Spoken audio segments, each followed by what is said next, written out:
जय श्री हरि विष्णु शुद्धाय नित्य सदेक रूपाय विष्णु तो हिरण्य गर्भाय हरि शंकराचार्य वासुदेवाय ताराय सर्व स्थित यंत्रकारिणी अर्थात जो ब्रह्मा विष्णु और शंकर रूप से जगत की उत्पत्ति स्थिति और संहार के कारण है तथा अपने भक्तों को संसार सागर से तारने वाले हैं, उन विकार रहित शुद्ध अविनाशी परमात्मा सर्वदा एक रस सर्व विजय भगवान श्री वासुदेव विष्णु को मैं नमस्कार करता हूँ।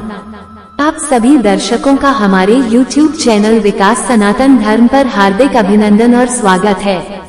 भगवान श्री वेद व्यास जी द्वारा रचित श्री गरुड़ महापुराण के दिव्य ज्ञान के माध्यम से अपनी पिछली प्रस्तुति में हम बता चुके हैं कि मनुष्य की मृत्यु होने के बाद आत्मा कितने दिन तक घर में रहती है, गरुड़ पुराण क्यों करते हैं और आत्मा कितने दिन बाद यम मार्ग पर चलने के लिए बल प्राप्त करती है।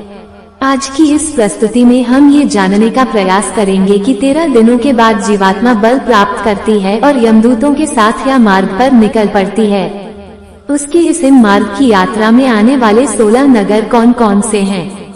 भगवान श्री हरि गरुड़ को ज्ञान देते हुए कहते हैं कि गरुड़ देव मनुष्य अपने जीवन में जैसे जैसे कर्म करता है उसकी आगे की यात्रा भी वैसे ही होती है। अगर उसने अच्छे कर्म किए हों तो उसे यम मार्ग में कोई कठिनाई नहीं होती है और वह आनंद पूर्वक अपनी यात्रा पूरी करता है। लेकिन यदि उसने बुरे कर्म किए हो तो उसे अत्यंत कठिनाई होती है और ये हम लोग की यात्रा करते समय उसे अनेकों कष्ट भोगने पड़ते हैं। उसकी आत्मा को पापी आत्मा कहा जाता है। यमलोक और मृत्युलोक के बीच की दूरी 86,000 योजन है। जीवात्मा प्रतिदिन अधिक से अधिक 247 योजन और आधा कोश का मार्ग तय करती है।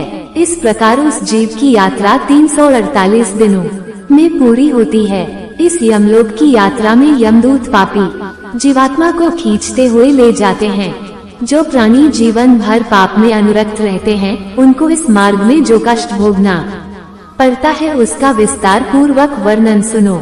मृत्यु के 13वें दिन वो पापी यमदूतों के कठोर पक्षों में बांध लिया जाता है।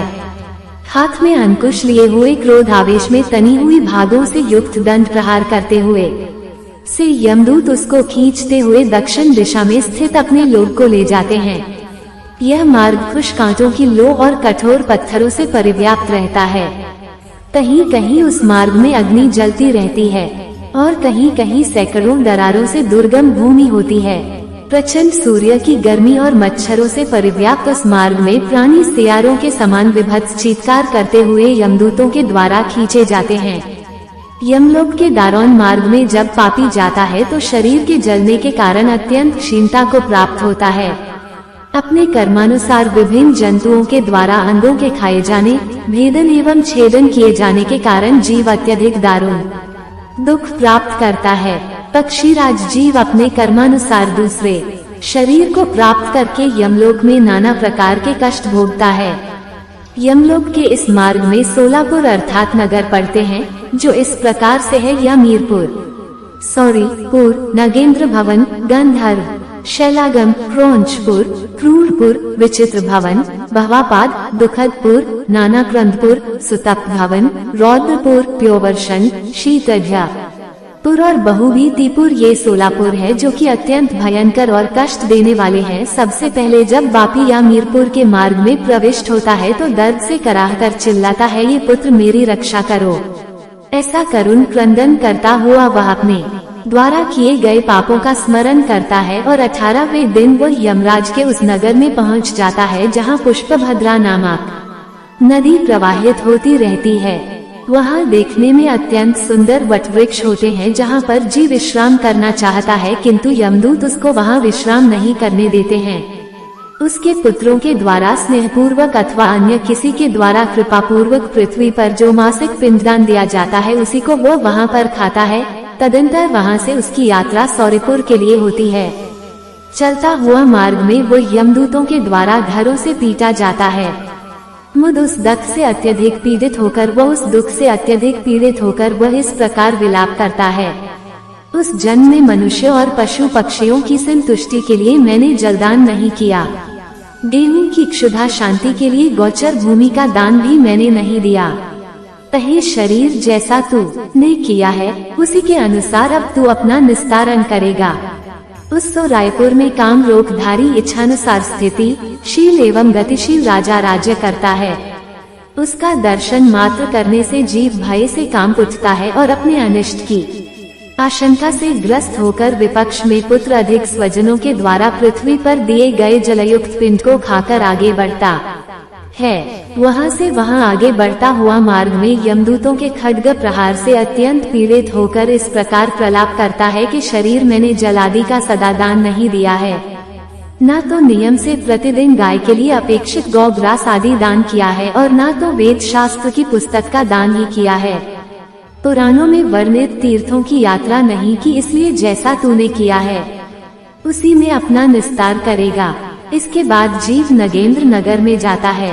वहाँ पर वह अपने बंधु बांधवों के द्वारा दूसरे महीने में दिए गए अन्न को खाकर आगे की ओर प्रस्थान करता है। चलते हुए उसके ऊपर यमदूतों द्वारा कृपण की मुठियों से प्रहार किए जाने पर वह इस प्रकार प्रलाप करता है, मुझे मनुष्य योनि प्राप्त हुई थी किंतु मुझ मूर्खाधिराज का सब कुछ पराधीन हो गया, अर्थात मनुष्य योनि प्राप्त करके भी मैं कुछ सत्कर्म ना कर सका। इस प्रकार विलाप करता हुआ जीव तीसरे मास के पूरा होते ही गंधर्व नगर में पहुंच जाता है। इस प्रकार विलाप करता हुआ जीव तीसरे मास के पूरा होते ही गंधर्व नगर में पहुंच जाता है। तदंतर समर्पित किए गए तृतीय मासिक पिंड को वहां खाकर वह पुनः आगे की ओर चल देता है। मार्ग में यमदूत उसको कृपाण के अग्रभाग से मारते हैं, जिससे आहत होकर वह पुनः इस प्रकार विलाप करता है, मैंने कोई दान नहीं दिया, अग्नि में आहुति नहीं डाली और ना तो हिमालय की गुफा में जाकर तप भी किया है, और एक में तो इतना नीच हूं कि गंगा के परम पवित्र जल का भी सेवन नहीं कर पाया। इसलिए है शरीर जैसा तूने कर्म किया है उसी के अनुसार अपना निस्तारण करेगा। पक्षीराज चौथे मास में जीव शैलागमपुर पहुंच जाता है। वहां उसके ऊपर निरंतर पत्थरों की वर्षा होती है। पुत्र के द्वारा दिए गए चतुर्थ मासिक श्राद्ध को प्राप्त कर वह जीव सरकते हुए चलता है, किंतु पत्थरों के प्रहार से अत्यंत पीड़ित होकर वह गिर पड़ता है और रोते हुए ये कहता है, मैंने ना तो ज्ञान मार्ग का लाभ लिया, ना योग मार्ग का, ना कर्म मार्ग का और न ही भक्ति मार्ग को अपनाया और ना साधु संतों का साथ करके उनसे कुछ ज्ञान अर्जन ही किया है। अतः है शरीर अब जैसा तूने किया है उसी के अनुसार अपना निस्तार करेगा। मृत्यु के 5वें मास में वह करणपुर पहुंच जाता है। उस समय पुत्र आदि के द्वारा दिए गए उन शर्मासिक श्राद्ध के पेंट और जल का सेवन करके वहां एक घड़ी विश्राम करता है। हे कश्यप पुत्र, इसके बाद छठे मास में जीव क्रूरपुर की ओर चल देता है। मार्ग में वह पृथ्वी पर दिए गए पंचम मासिक पिंड को खाकर जलपान करता है। तत्पश्चात वह क्रूरपुर की ओर बढ़ता है, किंतु यमदूत मार्ग में उसको पक्षो अर्थात अस्त्र विशेष द्वारा मारते हैं, जिससे वह गिर पड़ता है और इस प्रकार विलाप करता है, ये मेरे माता पिता और भाई बंधु, ये मेरे पुत्र हैं। मेरी स्त्री, आप लोगों ने मुझे कोई ऐसा उपदेश नहीं दिया जिससे मैं उन दुष्कृत्यों से बच सकता था जिनके कारण मेरी इस प्रकार की अवस्था हो गई। इस प्रकार का विलाप करते हुए उस जीव से यमदूत कहते हैं, अरे मूर्ख, तेरी माता कहाँ है, पिता कहाँ है, स्त्री कहाँ है, पुत्र कहाँ है और मित्र कहाँ है?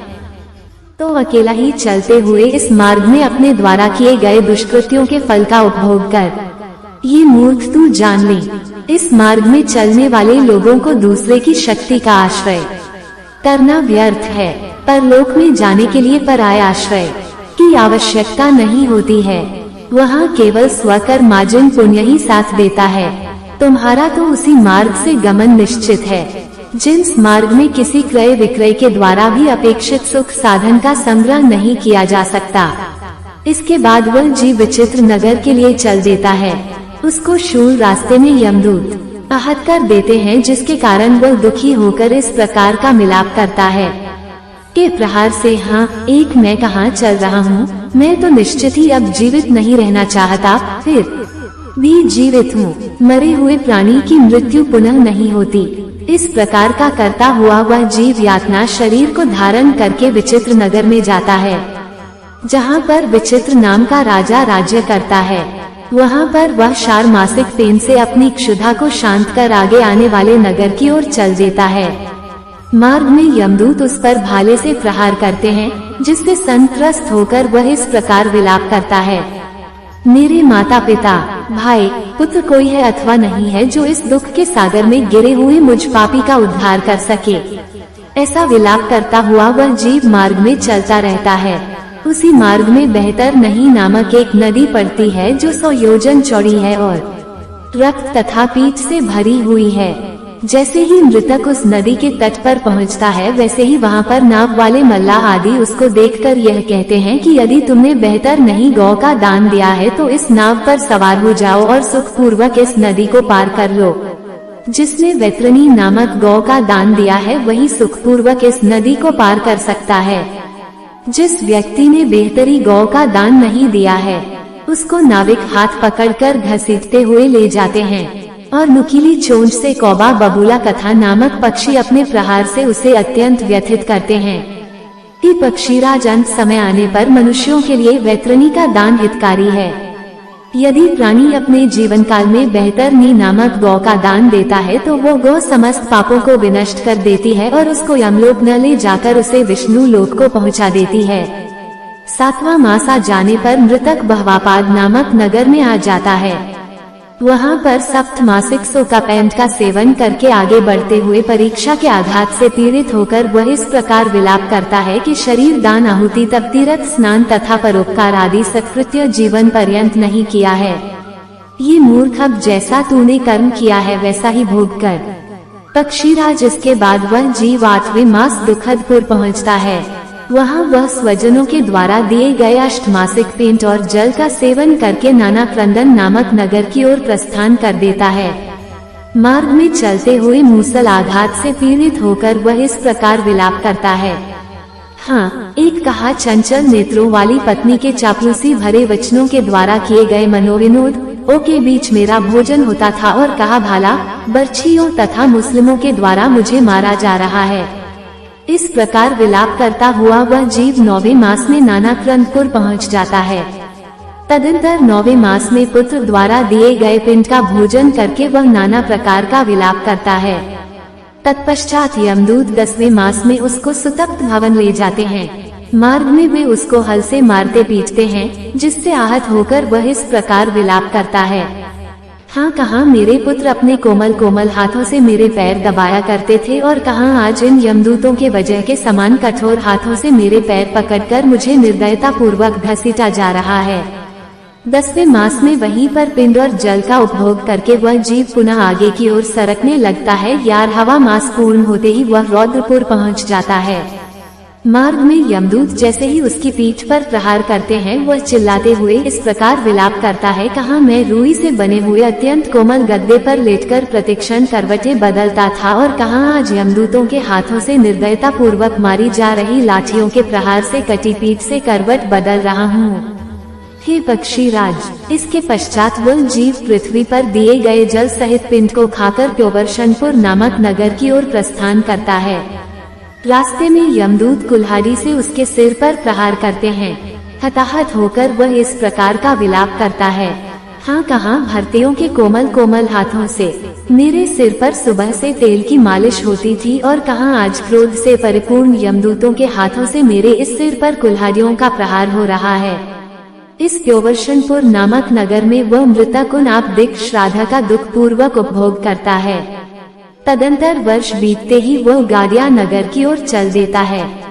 मार्ग में बढ़ते हुए उस मृतक की जेवा को यमदूत छुरी से काट डालते हैं, जिससे दुखित होकर वह इस प्रकार विलाप करता है, अरे कहाँ परस्पर प्रिया वार्तालापों के द्वारा इस जेवा के रस माधुर्य की प्रशंसा की जाती थी, कहाँ आज मुंह खोलने मात्र पर ही तलवार के समान तीक्ष्ण छुरी आदि के द्वारा मेरी उसी जेवा को काटा जा रहा है।